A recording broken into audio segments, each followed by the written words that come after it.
We just finished our first week of school, and I wanted to recap the things that went well, what didn't go so well, what I'm going to do differently next week, and how I'm going to start adding in some more subjects. Because around here, my motto is start slow to go fast. So I start my very first week with just math and reading. If you're curious of why I do that, I did post a video all about my first day and my first week, how I ease back into our homeschool routine. So that's a really great watch, especially if you're new to homeschooling and wondering what the first week might look like. And in case you're new here, hi, I'm Chelsea, a former teacher and now homeschool mom, and this is our 5th year homeschooling. I have a 3rd grader and a 4th grader. We are a eclectic homeschool family, so we do a lot of different things around here. So if you are interested in homeschool content, teaching tips, lesson ideas, make sure you subscribe so you don't miss anything. Now let's get into our first week of school. First and foremost, I think the week went so much better than I ever could have imagined. And a lot of that has to do with the fact that this is our 5th year homeschooling.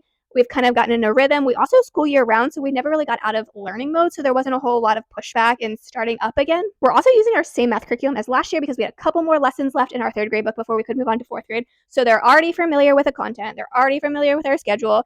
Just kind of was an easy way to flow into the first week. The one thing that was different is our reading curriculum. This is my first year ever using a formal reading curriculum. We're using BJU. For the last few years, I used All About Reading, and then after we finished that, I used picture books to do picture book studies. And so this is our first time using a formal reading curriculum, and let me tell you, this was a lot of trial and error. One child picked it up really easily and had a smooth transition. The other child, well, let's just say there were tears and there was frustration, and that did not go so well. But I also kind of anticipated this because my 3rd grader, although he is a good little reader, he does not like reading, and he definitely does not like worksheets. I don't do a whole lot of worksheets. I haven't really in the 5 years that we've been homeschooling. I like to do a lot of hands-on learning. So when I gave him that workbook, ooh, baby, that did not go so well. What I did end up doing with the workbooks is I got a binder for each child with 2 tabs in it. It says today and this week, and I just pulled out the worksheets that we would be doing this week, put one under the today tab so they knew exactly what they were doing that day, and then I put the other ones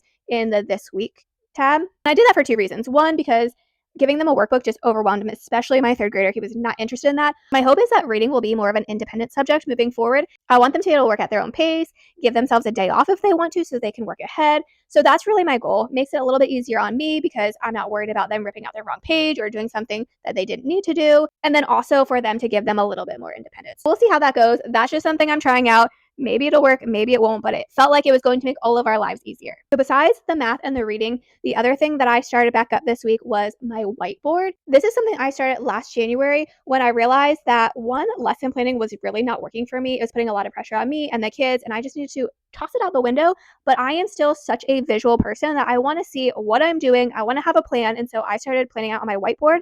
And on the whiteboard, it's just little snippets of everything that we're going to cover. So it's usually math, reading, grammar, science, history, whatever I want to do that day. It's kind of like a little preview. I use it as a way to either review things that we've already done, give an intro to something coming up, or just give my kids extra practice in whatever they need. It's honestly one of the favorite things that we do in our homeschool. We do it family style, so we all sit down together, go over the whiteboard. Some of the activities are like them working together. Sometimes it's each one has something to do. I'll do a video later about how I come up with all the ideas because I really just wing it. Whatever comes to my mind, that's what I put on. But there is a little bit of thought process behind it. So I will break it all down for you, show you what resources I use, how I come up with things, and all of that in a different video if you want to see that. So let me know in the comments if you would like to see my whiteboard breakdown, how I come up with it, what I use, and some of my favorite resources for that. But that is a highlight of our week. My kids absolutely love when we do the whiteboard together. They like when I come up with fun activities for it. So I want to get more creative with that this year. I don't know how I'm going to do that or what that's going to look like, but that is my goal for the year, is to have more fun with a whiteboard and come up with some more creative ideas for that. Another thing that started up this week was our farm school. It is basically like a nature co-op that my kids do. They've done it every year since we started homeschooling. It is 4 hours outside on the farm. They are doing the science class, which is Florida ecology. So they're going to learn all things Florida science this year, which I'm really excited about because we are going to be doing a Florida study. And so knowing that they have a lot of the science covered makes it so much easier for me. I can focus on history and pull in some of the fun science things. But the best part about farm school is it's group work, it's group activities, a lot of science experiments and things that I just cannot do at home with just my 2 kids. And honestly, I'm not super great at that. I don't like the clutter. I don't like the mess. I don't want to do science experiments. And so the fact that they still get to do all that fun stuff at farm school is a total win for us. But the downside of farm school is that it is 4 hours in the Florida heat. And so by the time my kids come back, they are absolutely exhausted. Previous years, I just let Wednesdays be our farm school day and we didn't try to do anything else. But one of the things that I found is that Thursdays are so hard to get back into the swing of things because we took the day off on Wednesday. And so then they give me pushback on Thursday. And if I'm totally transparent, there's a lot of times where I just didn't want to put up the fight, so I would give them Thursday off. And then because it was Friday and why put up the fight for Friday, they would get Friday off too. And so that cycle would repeat. And it just was not going to work, especially now that my kids are older and the academics are a little bit more rigorous. And so I need the consistency. So this year, I did have them do schoolwork on Wednesday when they came back from farm school. And I went into it with very, very low expectations. Previously, my kids would literally have a meltdown. So that's kind of what I was anticipating. But I was so surprised that they came home from farm school, they cleaned their lunch boxes, took care of all their stuff, took a shower, and then they happily did schoolwork.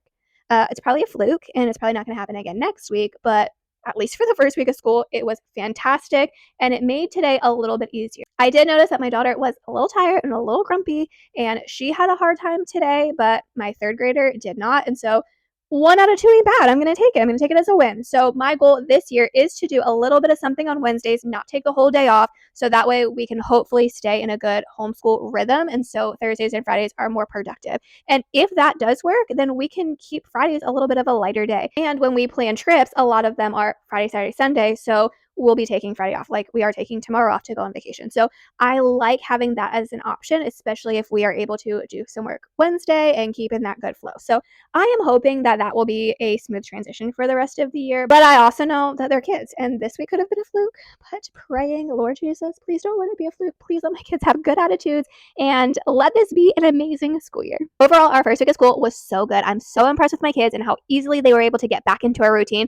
I'm impressed with myself too, and how well I was able to pull together all the activities and stay consistent, because that's something I struggled with over the summer with our summer learning was consistency. So the fact that I did it every single day, I prepped and planned the night before, I'm just impressed with myself. I'm going to give myself a little pat on the back, because that is one of the hardest parts about being a homeschool mom is keeping yourself motivated, keeping yourself organized, and keeping yourself consistent, because that is honestly what will make or break your homeschool. Trust me, I know, because I had years where I did not do that and our homeschool just did not run smoothly. So kudos to myself. That was a win for me. So because all of that went really well, next week I'm going to try to add in grammar, because it is an easy subject. It's really simple to do family style. We're already trying to add a little bit of that in.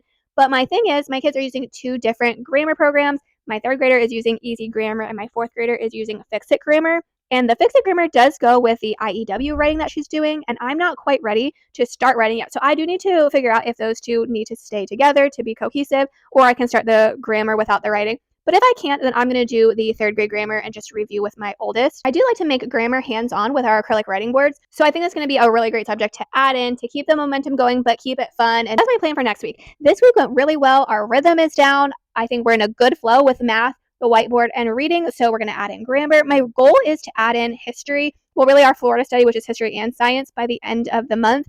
And then I don't think I'm going to start writing until October for a couple of reasons. One, because that is a big subject for my kids. They don't enjoy it. It's really hard for them. We have not done a whole lot of writing. And because my daughter is doing IEW, there is a lot to that. There is a lot of independence to it. The videos are long.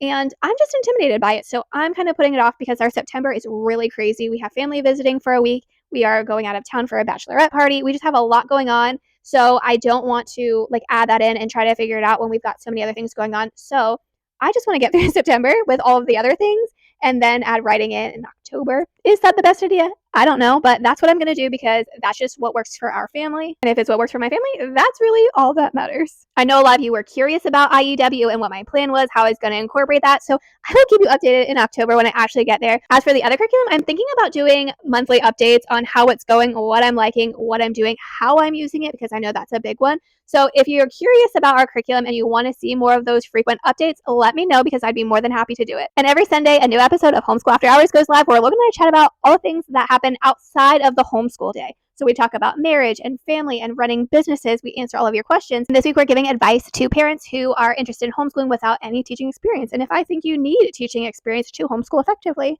side note, the answer is no, you don't. So if you're interested in that, it goes live on Sunday. And if you have questions that you would like Logan and I to answer, make sure you leave them in the comments because you could be in the next episode.